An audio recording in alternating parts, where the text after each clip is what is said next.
Today was a big day for Randolph. In fact, it was a huge day for Randolph. It would be his last day conducting interviews at the paper he was working at. Randolph had worked very hard to get promoted, and his final task before assuming his role as editor would be to hire a new assistant for his old boss. Although the term assistant might make it seem as if Randolph's job was simple, it was in fact quite the opposite. Randolph had worked many late nights at the office and sacrificed much of his own free time to get what needed to be done. Although Randolph loved his boss, Miss Bates, and all that she had done for him, being at her beck and call was extremely exhausting. He made his boss's life easier, taking much of the burden upon himself. And despite the challenges, he had been happy to do so because he knew that if he excelled as an assistant, he would one day become an editor. Suffice it to say, Randolph's efforts had certainly paid off, but that meant that he had to find a new assistant who was just as driven as he had been, just as hardworking, if not more. Not only would they be Miss Bates' right hand, but chances are they would also become an editor themselves. They had to be incredible if Randolph wanted to uphold his paper's reputation. Randolph had seen many good candidates who would each do a fairly good job in his old position, but he had yet to meet an excellent candidate, and he had only 2 interviews remaining. Sighing, Randolph hoped for the best and asked for his next interviewee to be brought in. Looking down at his page to read their name, Randolph said, "So, Christopher Lane, let's begin, shall we?" Randolph looked up from his paper at that point and did his best to keep his jaw from dropping and leaving his mouth wide open. Christopher was seated before him in what must have been the oldest, most worn-out pair of jeans he had seen. He was wearing a pair of muddied-up running shoes that had also seen better days. To his credit, he wore a button-down shirt, but even this was a little small on him. Finally, Christopher's hair, although clean as if he had just walked out of the shower, was cut very unevenly.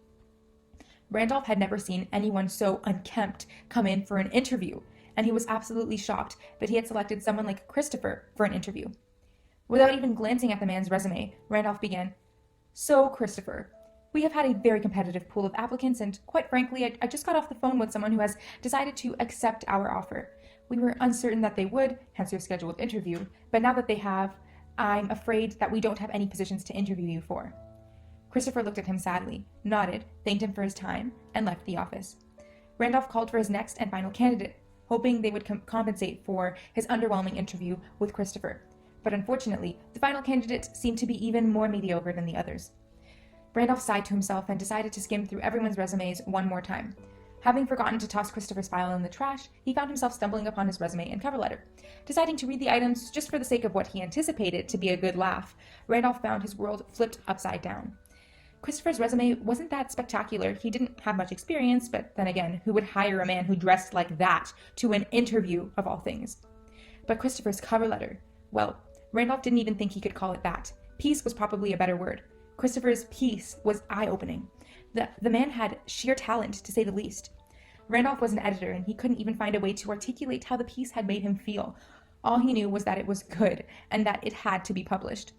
So after speaking with Miss Bates and some colleagues, he had Christopher called in once more to speak to him. "Christopher, it seems I may have been a little rash during our interview today." Christopher smiled. "Don't worry about it.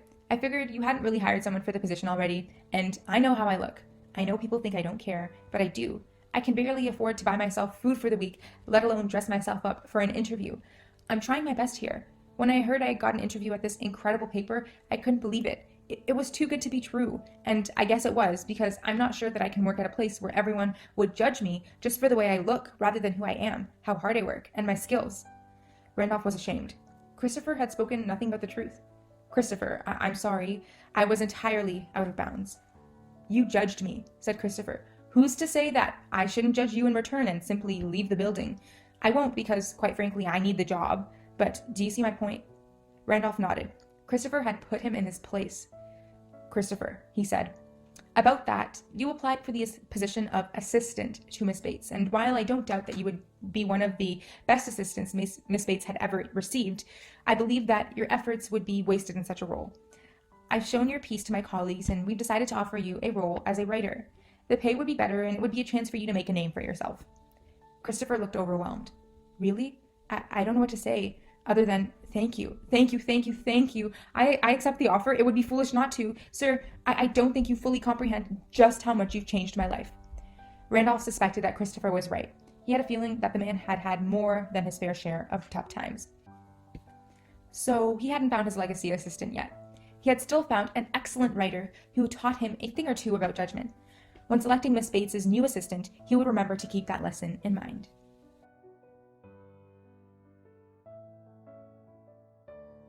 So the first thing I want to talk about is gratitude and privilege.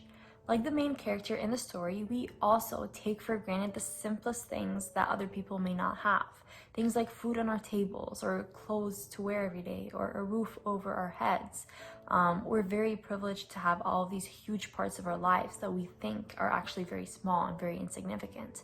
And this is part of why we judge other people that don't have what we have. We just don't realize how big of a blessing these things are in our own lives. Practicing gratitude can help us overcome this, and even listing down the smallest things that we're thankful for can help us realize that these aren't things that are the bare minimum. They're actually huge blessings in our lives, and we'll be less likely and less quick to judge other people for not having what we have and assuming that everyone lives the same life that we do. So for the second point, I want to talk a little bit about the ways in which we judge people. So things like how they dress, their grades, who their friends are, their job, what they study, their hobbies. We have this checklist built in our minds, and we build this opinion of people in our heads before we even get to talk to them or meet them. And because this preconceived notion of them lives in our mind for so long, it festers and grows, and it's really hard to change it even after we meet them and after we talk to them. And the opinion that we have already built determines how we treat them. And sometimes we treat people very unfairly because of who we think they are as opposed to who they actually are. I also want to bring up how we judge ourselves. So again, things like grades in school, how many friends you have, a number of followers, likes, comments, your weight, your height. All of these things we use to judge ourselves and other people. And the reason I brought up the idea of judging yourself is because everyone judges themselves. And people are already criticizing and judging themselves. They don't need others to criticize and judge them as well. Because they're likely very aware already of what they have and what they don't have. We're our own biggest critics, and having one critic in your mind constantly is enough. It does the job for everyone. Another reason I listed out the things that we find important and judgment worthy is because anytime we try to build an identity for ourselves on something other than Christ, we act in ways that are inconsistent with our faith. When we judge others based on these things, the things that I listed, that's a good sign that we base our own identities on these things as well. Because we've attached our identities to our grades or the number of followers we have or our weight or our height, we use that as the basis for what defines other people as well. So whatever part of someone you find yourself judging, that's a good sign you need to reevaluate how important that thing is to you and how you identify with it. And you need to detach yourself from it. For example, you wouldn't judge someone based on what they study unless you yourself thought that what you study is a huge part of someone's identity. And so you treat others the same way. Our identities shouldn't be placed in anything other than Christ, because you will live your life to serve your identity and the identity that you want to have. And if we put so much importance and we think that who we are is based on what we study or the jobs we're going to have or who our friends are or the number of followers or whatever number we decide to define our worth on, we will live our lives to serve and build that up instead of serving Christ. So the third and final point that I want to talk about is pride. So in order to judge someone, we're assuming the role of God. We're assuming that we have the right to summarize an entire person's existence based on the limited information that we have about them. We're assuming that we have access to all there is to know about that person, their experiences, their strengths and their weaknesses, their present circumstances. And pride is one of the most dangerous sins to fall into, described by C.S. Lewis in his book, Mere Christianity, as the great sin. The deeper in pride you are, the more righteous you perceive yourself to be. And so it's very hard to catch yourself in pride and very hard to get rid of it. And the reason it's very hard to get rid of pride is because when we think of humility, we think, okay, I'm such an awful person. I'm such a sinner. This is humility. But real humility isn't thinking you're an awful person. Real humility is not having time to think of yourself at all because you're too busy thinking of the people around you. And that's what real lack of pride is, according to C.S. Lewis in his book, The Screwtape Letters. And so we need to separate the thoughts of what the devil wants us to think humility is, which is just thinking about yourself all day, versus what real humility is, and strive towards that and work towards getting rid of that pride so that we don't feel the need to judge people around us.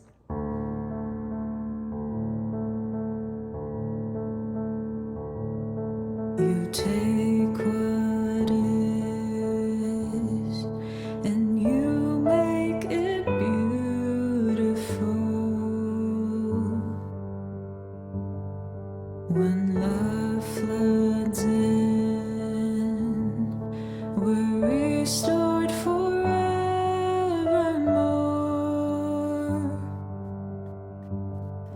With breath that brings the dead to life, with words that pierce the dark with light, only by the blood are we set free. With mercy strong to carry shame and nail it to a tree, you alone hold the power to redeem.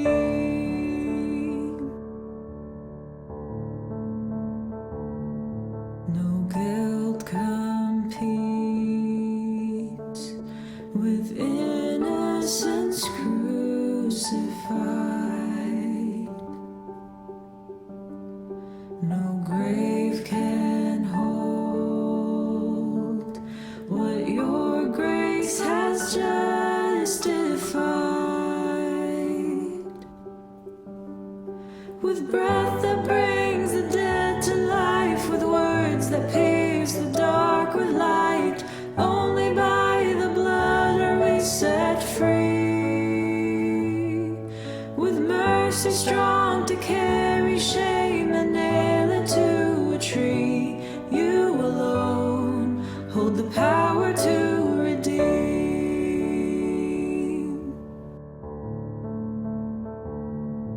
Rejoice, O child of God.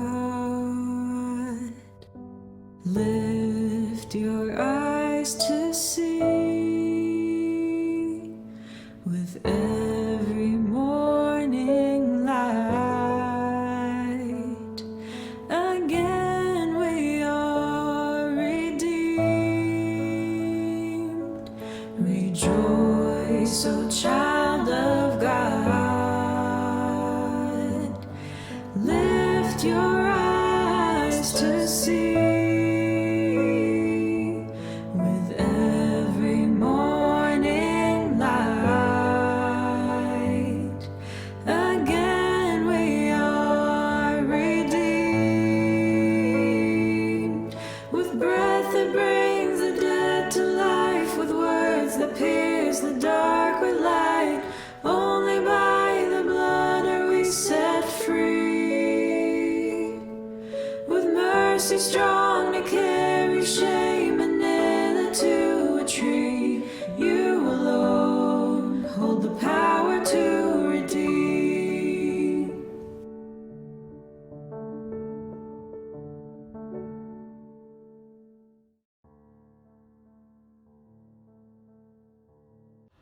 A quote from Saint Pachomius. Why do you judge? Don't despise or judge anyone, even if you saw him falling into sin. Lord, my biggest problem is that when I judge people, I can't see or concentrate on my own mistakes and sins. Not only that, but I also tend to analyze every behavior and action. This one is good, but that one is bad. This one knows you and that one doesn't. Moreover, sometimes the thoughts I have or the misjudgments of people become voiced. Thus, who am I? Who am I to judge people? Lord, remind me that the Pharisees who judged the tax collector wasn't accepted. Let me remember your words. And why do you look at the speck in your brother's eye, but do not consider the plank in your own eye? From Matthew chapter 7, verse 3.